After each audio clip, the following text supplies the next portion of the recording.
Ya, dan hingga kini pemirsa 4 dari 9 tersangka pelaku penganiayaan dan pencabulan akibat tato bergambar Hello Kitty ini masih buron.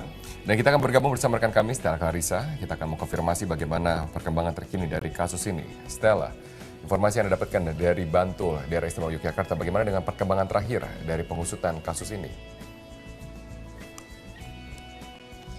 Robert, sudah ada 5 tersangka yang diamankan oleh pihak kepolisian terhadap penganiayaan yang dilakukan oleh mereka terhadap siswi bernama berinisial LA. Namun untuk mengetahui lebih jelasnya sudah ada bersama saya Kapolres Bantul yang mengikuti dan mengawasi langsung perihal kasus ini, AKBP Surawan. Selamat siang.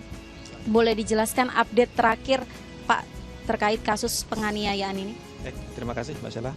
Jadi sejauh ini kita sudah mengamankan dan menahan 5 dari 9 tersangka. Dari 5 ini 4 orang perempuan, kemudian 1 orang laki-laki.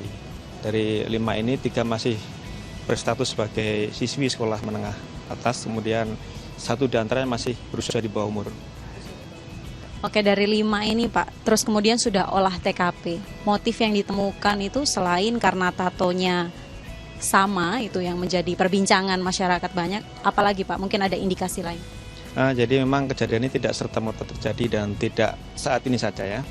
Jadi di samping juga motif Hello Kitty, ada beberapa tersangka ini mengaku dendam terhadap korban. Mungkin sebelumnya mungkin ada tindakan-tindakan di antara mereka yang akibat dari pergaulan di antara komunitas mereka ya. Jadi komunitas ini saling menyimpan dendam seperti itu ya Pak ya?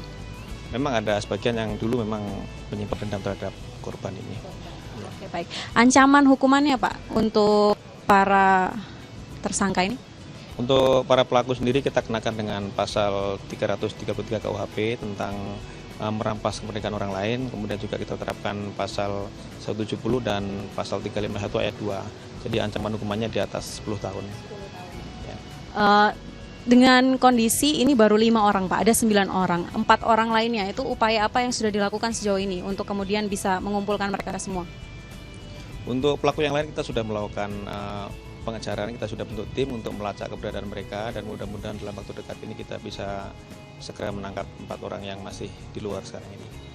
Oke Pak, ini saya mohon izin wawancara dulu dengan salah satu tersangka ini Gilang. Di sini sudah ada 4 pelaku yang usianya masih belia, salah satunya adalah RZ, ini adalah laki-laki, kita tanyakan terlebih dahulu. Selamat siang Mas RZ, boleh dijelaskan alasannya kenapa Mas bisa ikut dalam upaya penganiayaan terhadap teman Anda? Sebenarnya saya tidak ikut tentang masalah ini, Pak. Sebenarnya saya juga tidak tahu tentang masalah ini, tetapi saya waktu ada di situ saya dipanggil sama teman untuk bantuin nyekap. Saya megang kaki. Mas RZ sendiri apakah menyimpan juga rasa amarah atau emosi terhadap korban? Saya tidak ada kaitan dengan korban, saya tidak ada masalah juga sama korban. Iya. Berikutnya kita tanyakan Gilang, ini ada salah satu lagi yang ingin saya tanyakan, inisialnya adalah WL.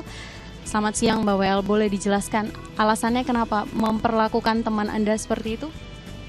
Ya, itu waktu saya mau berangkat sekolah, itu di BBM sama teman saya. Intinya cuman suruh lihat keadaan Laras yang udah pada disekap dan dianiaya. Dan posisi saya datang ke sana, Larasnya udah seperti itu.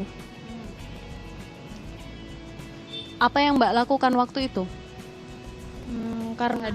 Terhadap korban L ini?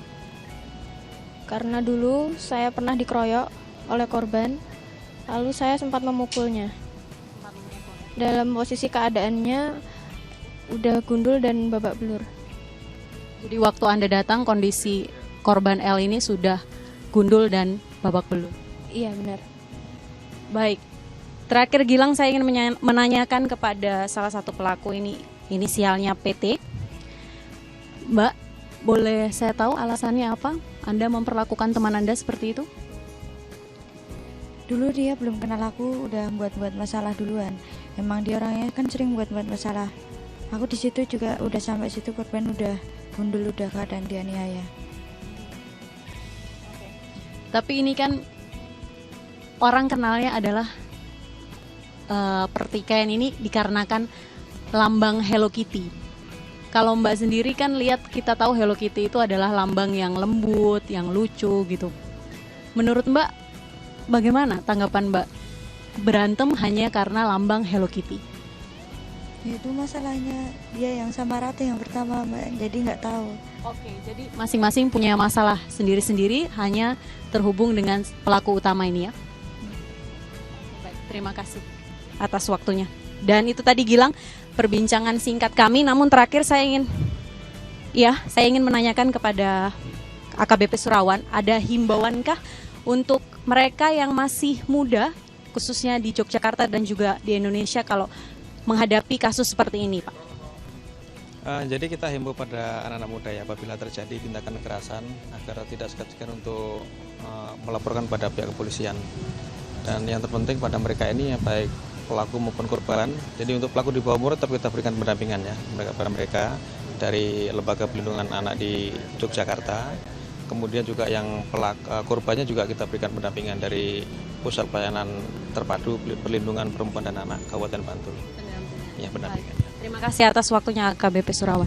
Dan itu tadi Robert dan Gilang, sedikit perbincangan kami dengan Kapolres Bantul AKBP Surawan dan juga kesaksian dari para pelaku penganiayaan terhadap siswi berinisial L di Kabupaten Bantul. Robert dan Gilang. Baik, terima kasih Stella Clarissa atas informasi Anda langsung dari daerah Bantul, daerah istimewa Yogyakarta. Dan sampai saat ini 4 pelaku masih dalam pengejaran kepolisian. Dan kita lihat tadi bahwa para pelaku sebenarnya tidak mengetahui inti dari permasalahannya. Iya. Mereka ikut-ikutan dari teman-temannya. Ikut-ikutan temannya dan